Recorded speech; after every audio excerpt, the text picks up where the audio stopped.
And now to health matters. This month of October every year is set aside for creating awareness about dyslexia. It is estimated that 1 out of 10 people have dyslexia, but a lack of awareness in this part of the world has made its understanding and management difficult. In this special report, News Central's Bernard Akede speaks to experts about this condition. Have a look.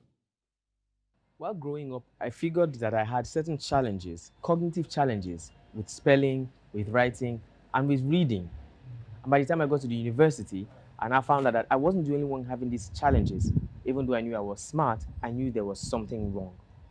Only till my adult years did I realize that there actually was a name for this condition. Dyslexia is one of the most common learning disabilities that affects people.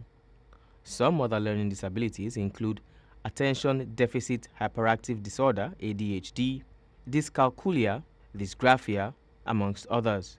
Okay, dyslexia is occurs where you have difficulty with learning to read, write, and spell. But it's not just that, it also comes with it huge strengths. So you find a dyslexic person also having strengths in creative thinking, 3D thinking, outside the box thinking, problem solving. So it's like a mixed bag. You have some difficulty and some strength, but it's language related. So it's difficulty in a specific area with reading, writing, spelling, but also strengths in other areas. There are certain signs that could indicate that a child may have dyslexia, but in this part of the world, because of the lack of awareness, it is usually not detected. If anything, the child is seen as dull or as a slow learner.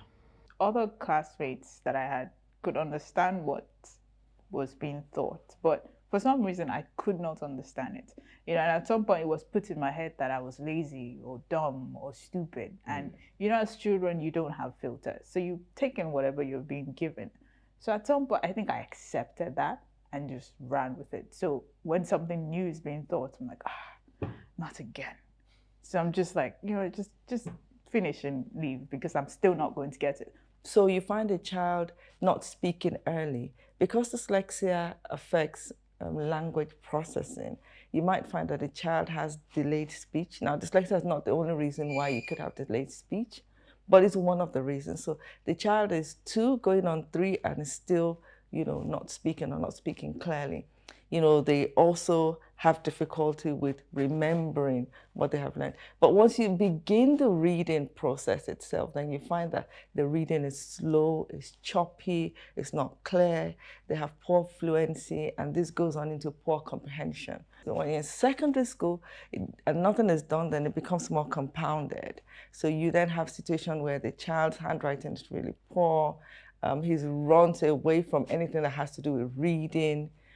He definitely has poor spelling. Poor spelling is something that really stays with dyslexics for a long time. They also have wonderful ideas, but then they have difficulty putting them down on paper. Dyslexia is a condition that exists in both children and adults. And as it can be identified amongst children in the classroom, it can also be identified among adults in the workplace. An individual might notice or other people might notice a difficulty with managing long volumes of text, perhaps having to go through a lot of material and make sense of it to distill what is key information in what they're reading. They might have difficulty expressing their ideas clearly. They might be very good, but to communicate that in a way that other people can understand and to find the words that they can capture the essence of what they're trying to communicate can be difficult because vocabulary might be limited. Apart from that, I think the fear of not being a fluent speaker, sometimes when you're in managerial level, in fact, all the time, you are in a situation where you have to present information to other people to justify the decisions that you make. And having a fear that the words are going to be caught in your mouth can really make you look incompetent. However, dyslexia is not a death sentence, and dyslexics are not persons with disabilities. Dyslexics actually possess special abilities, and if well harnessed, they are always valuable wherever they find themselves. So it's been shown that dyslexias are significantly more creative than people who don't have dyslexia.